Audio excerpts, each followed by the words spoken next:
International condemnation of Syria's action in Hama has been swift and the language strong.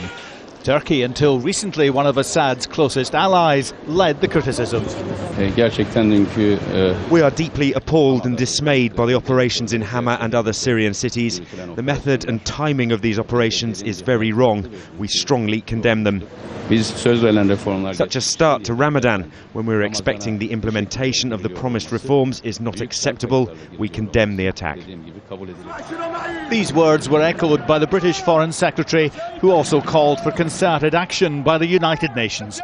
We do want to see additional sanctions, and we have agreed a further round of sanctions in the European Union that will be announced in detail later this week. We want to see stronger international pressure all round. And of course, to be effective, that can't just be pressure from Western nations. That includes from Arab nations. It includes from Turkey, that has been very active in trying to persuade President Assad to reform instead of embarking on these appalling actions.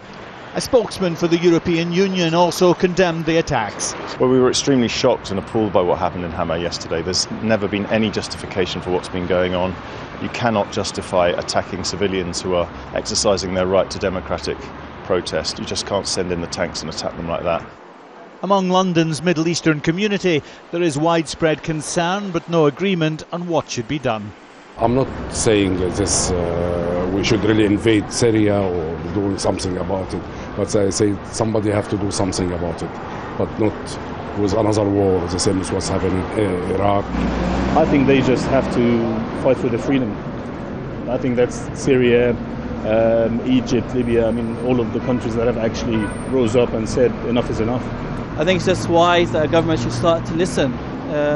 Back home, being an Egyptian, our government listened, the president stood down, and, things are going through. European countries have ruled out the sort of military intervention still taking place in Libya. Moscow is also urging government and opposition in Syria to exercise restraint.